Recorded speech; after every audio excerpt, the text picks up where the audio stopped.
মুখ্যমন্ত্রীর কড়া বার্তা, কোনোভাবেই জলা জমি ভরাট করা যাবে না। কিন্তু সেই নির্দেশই সার।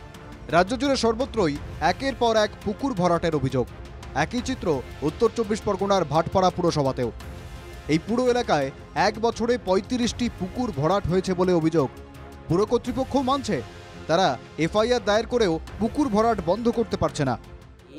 এই যে ঘুঘুর বাসা কোথায় গিয়ে আছে আমি জানি না। আমি বললাম আমি যে লিমিট, আমার যেটুকুনি ক্ষমতা, সেই ক্ষমতার মধ্যে আমার যা করণীয়, প্রতিটা কেসে নোটিশ সার্ভ হয়েছে।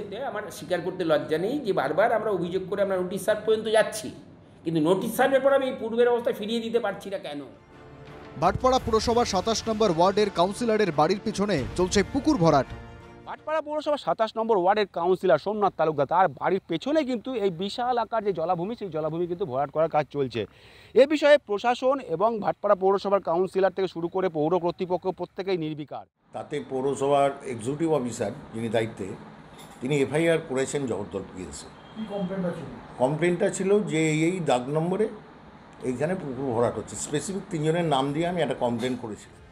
বিজেপির প্রাক্তন সাংসদ অর্জুন সিংয়ের অভিযোগ, পুরসভা আর বিএলআরও দপ্তরের যোগসাজশে ভাটপাড়া জুড়ে পুকুর ভরাট শিল্প চলছে।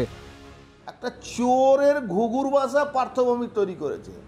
বিডিও অফিস চোরের ঘুঘুর বাসা, বিএলআরও অফিস চোরের ঘুঘুর বাসা, এসডিও অফিস চোরের ঘুঘুর বাসা। এবার পুকুরকে বলছে জলাভূমি। আসলে পৌরসভা ব্যর্থ, 3বার বিএলআরও চেঞ্জ হয়েছে, থানা ব্যর্থ। এই পুকুর টুকুর বুঝিয়ে জমি টমি বিক্রি করে লুটে খাওয়ার জায়গায় পরিণত হয়েছে। পৌরসভা চালাচ্ছেই কিছু বাইরে থেকে লোকজন, এবং তারাই হচ্ছে পৌরসভাতে এই সমস্ত লুটে খাওয়ার রাজত্ব করে দেয়। ব্যারাকপুর 1 নম্বর ব্লক 2 বছরে 3 জন বিএলআরও বদলি হয়েছেন। তারপরেও ভাটপাড়ায় ঠেকানো যাচ্ছে না পুকুর ভরাট। পুরসভার দাবি বিএলআরওকে জানানো হয়েছে। অন্যদিকে বিএলআরও বলছেন অভিযোগ পেলে তদন্ত হবে। প্রথমত আমাদের যে সমস্ত রেকর্ড আছে অফিসে, সেগুলো আমি দেখি যে কী অ্যাকশন নেওয়া হয়েছিল, আদৌ কোনো অ্যাকশন নেওয়া হয়েছিল কিনা। যদি না নেওয়া থাকে, যেমন আইন অনুযায়ী যা আছে ব্যবস্থা নেয়, সেটা আগে আমাদের দেখতে হবে যে মানে কী অবস্থায় আছে। অ্যালিগেশন তো এসছে, সেগুলো আগে আমরা এনকোয়ারি করে দেখি, দেখার পরে মানে আইন অনুযায়ী যা ব্যবস্থা নেয় সেগুলো। পরিবেশবিদদের আশঙ্কা, যেভাবে জলাশয় ভরাট চলছে তাতে ভারসাম্য হারাবে প্রকৃতি। স্থানীয় বাসিন্দাদের আশঙ্কা, আগামী দিনে অগ্নিকাণ্ডের ঘটনার ঘটলে আগুন নেভানোর জল মিলবে না। ভাটপাড়া থেকে দেবপ্রিয় সরকারের রিপোর্ট, NK TV বাংলা।